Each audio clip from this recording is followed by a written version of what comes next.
Salut tout le monde, c'est Alexandre d'Android pour les nuls et je vais vous présenter là une petite vidéo en fait de découverte et d'unboxing du LG Nexus 4 que je viens de recevoir, là, le gros carton. Je vais ouvrir tout ça, ça vient directement de chez Google.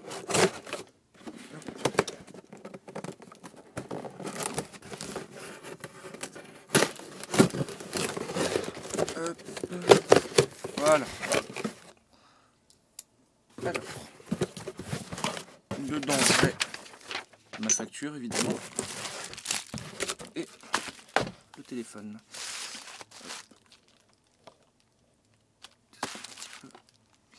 Alors,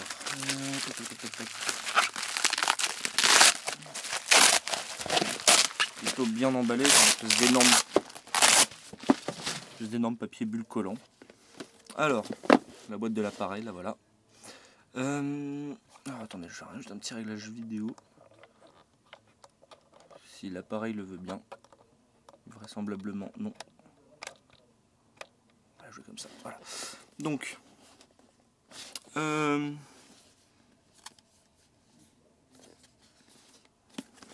boîte classique, donc photo de l'appareil, un peu à la façon de la boîte de la Nexus 7 que j'ai pas à portée de main, je crois. Non, que j'ai pas à portée de main. Donc voilà. Donc c'est un peu dans le même style, ils ont gardé une espèce de... Malgré que ce soit pas les mêmes fabricants, ils ont gardé un design standard, on va dire. Donc on a Nexus 4 sur le côté. Ouais. On n'arrivera pas à faire le net à cette distance-là peut-être. Bon, Nexus 4, LG, le fabricant, logique. Exactement pareil de l'autre côté.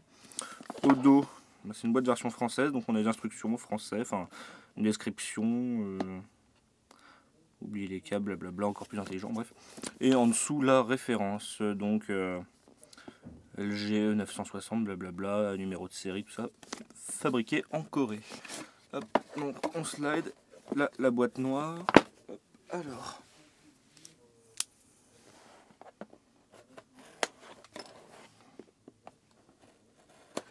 Voilà. Donc on ouvre la boîte et dedans. Alors attendez, je vais peut-être essayer de faire un focus manuel, c'est peut-être plus... Ouais, c'est vraiment pas doué. Hein. Hop, voilà. Donc dedans, bah, bien entendu, le téléphone. Hop, après, on tire la petite languette en dessous. Alors est-ce qu'il y a quelque chose là-dedans? Non, rien. La bonne boîte en carton. Ok, alors, de la documentation, câble USB, les écouteurs, le kit main libre, c'est des intras avec différents embouts de différentes tailles, le chargeur et le petit outil pour sortir le tiroir pour la carte SIM. Hop. Alors, mettre la boîte de côté et on va regarder un peu les accessoires. Donc à savoir que moi j'ai pris par défaut, parce que c'est parti comme des petits pains très vite par défaut, j'ai pris la version 8 Go. J'aurais bien aimé avoir la 16, mais bon, je fais pas de gros jeux, je fais pas beaucoup de musique, enfin du moins je la fais pas sur mon téléphone. Donc je pense que je devrais pouvoir survivre, même si j'aurais peut-être été un peu plus à l'aise avec la 16. Donc voilà. Bon, alors on va faire le tour, on va commencer par le chargeur déjà. Donc chargeur classique, hein, USB vers deux broches standard chez nous. En sortie, c'est du 5 volts 1,2 ampères. Donc 1,2 ampères, c'est quand même assez costaud déjà, donc ça rechargera le téléphone, je pense, de manière assez rapide. J'ai plus d'infos dans le test, hein, quand je ferai un test.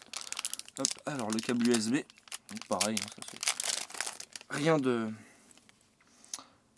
de très novateur, hein, c'est du micro USB. Bon, il est long, il fait... ouais, il doit faire un bon mètre 10, 1m20 je pense. Ah, c'est pas mal ça. Long sans trop l'être. Voilà. Alors, les écouteurs. Hop, alors. Donc on a différents embouts là, des petits et certainement les grands, avec les moyens qui sont montés sur les écouteurs, donc intra. Ça ressemble aux écouteurs que j'avais avec le 4X de mémoire, que j'avais eu en test.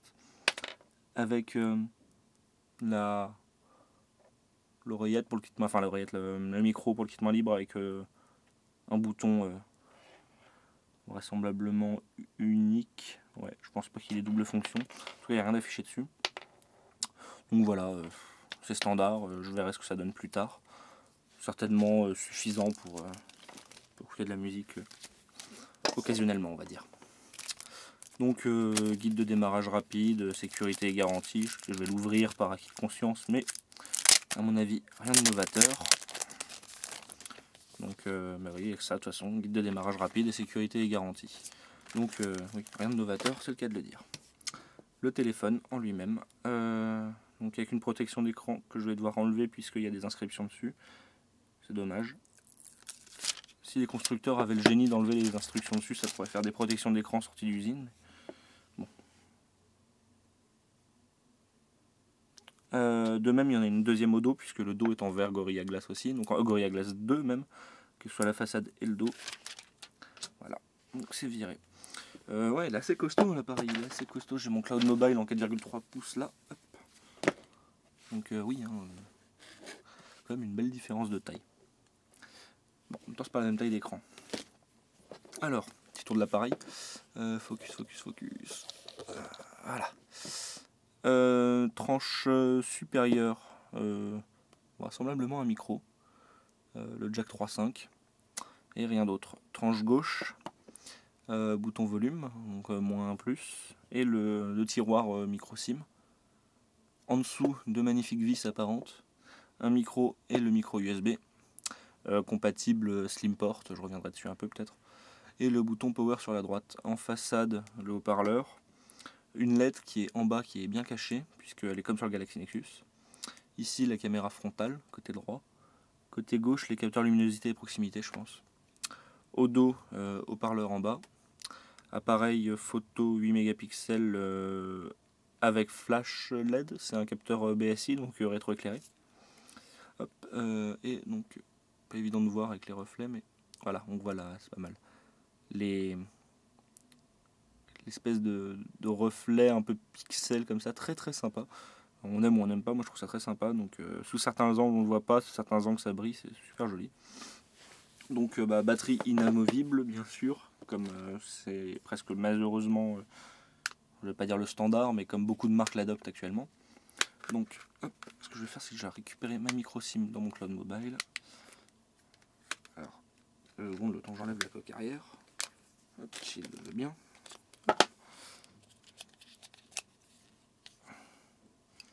Donc pour revenir sur les caractéristiques du téléphone vite fait, comme ça j'en fais une présentation et pas qu'un unboxing tout simple. C'est un écran 4,7 pouces IPS HD, donc alors là c'est pas du 700, enfin c'est pas du 720p exactement, c'est un peu plus. On est sur du 1280 par 768. Choix étrange de la part de Google, parce que j'imagine que c'est Google qui a dû l'imposer à LG. Donc bon. Mais bon, ça permet un peu plus d'espace d'affichage, on va dire, c'est pas mal. En dehors de ça, processeur S4 Pro de Qualcomm, donc quad-core 1,5 GHz, technologie Crate. Hop. Voilà. Donc excellent processeur. Bien entendu, pour pas faire les choses à moitié, 2 Go de RAM. Ça c'est top. Ils ont été malins, ils ont fait un tiroir SIM sans indiquer de sens. Putain, bande de génie. Moi j'ai pas fait gaffe en l'enlevant. On va essayer comme ça. Bon d'accord. Il n'y a pas de sens mais on peut pas le rentrer. Enfin il n'y a pas de sens indiqué mais au moins on peut pas le rentrer à l'envers. Ou alors c'est moi qui suis très très mauvais. Hop, on va essayer comme ça. Bon. Voilà. Ça a pas paumé. Donc S4 Pro, 2 Go de RAM, 8 ou 16 Go de stockage non extensible malheureusement. Écran HD 4,7 pouces que j'ai déjà tout dégueulassé. Fabriqué par LG, Gorilla Glass 2, ici et ici, c'est du verre au dos aussi. Il est pas super léger, mais par rapport à son gabarit ça passe, et donc on va le démarrer. Bien sûr, toute dernière version d'Android, c'est-à-dire 4.2 Jelly Bean, puisque Jelly Bean reste la 4.2. Appareil photo 8 mégapixels, j'en ai déjà parlé tout à l'heure. Donc voilà les caractéristiques principales. Donc premier démarrage en direct. Un beau joujou en tout cas. Niveau design, j'aime beaucoup. Et voilà, déjà démarré. Et bien, je vais vous abandonner quelques minutes pour que je configure mon téléphone et je reviendrai tout de suite après. Et me revoici dans la deuxième partie de cette vidéo. Maintenant que mon compte Google est configuré, alors j'ai pensé à 2-3 trucs comment je le configurerais, donc que j'ai oublié. Enfin, un truc que j'ai oublié principalement. Donc déjà, niveau compatibilité réseau, il est compatible avec le H+, jusqu'à 42 mégabits par seconde, donc le maximum actuel sur un réseau 3G. Voilà. Donc compatible avec les forfaits, entre autres, si on parle de sans engagement BNU à 19,99 et le Soch à 24,90, plus tous les autres forfaits haut de gamme avec engagement, que ce soit chez SFR, Orange ou Bouygues. Donc intéressant. Autre chose, l'écran est très réactif. Bon, le téléphone est très réactif en lui-même, mais l'écran est très sympa au toucher. Il est très lisse, très doux. Et ouais, c'est vraiment très agréable à utiliser. Et autre chose que j'ai remarqué en rentrant mon compte Google, donc en tapant au clavier, c'est que il est très. Les 768 pixels de large, ça se sent. Le téléphone est plus large et ça se sent surtout l'utilisation du clavier. C'est un plus non négligeable, c'est vraiment pas mal. Non, je ne veux pas te parler, Google. Voilà. Donc, pas faire le tour des nouveautés, parce que bon, il y en a un paquet. Il y a le clavier swipe comme ça. Il y a hop, les paramètres utilisateurs comme ça. Il y a la nouvelle application photo, la nouvelle application horloge. Donc, bon, il y a plein de trucs. Je reviendrai dessus dans mon test. Là, c'était juste une petite preview rapide de l'appareil. Donc, un unboxing et un premier démarrage. Voilà, donc non, je ne veux pas te parler. Je reviendrai sur toutes les nouveautés dans un test que je publierai, je ne sais pas quand, mais semaine prochaine j'imagine. Donc voilà, le tant attendu Nexus 4, qui semble être un appareil fort sympathique, donc je vais vous laisser tout de suite pour pouvoir jouer un petit peu avec. Merci à tous d'avoir regardé la vidéo et à bientôt sur Android pour les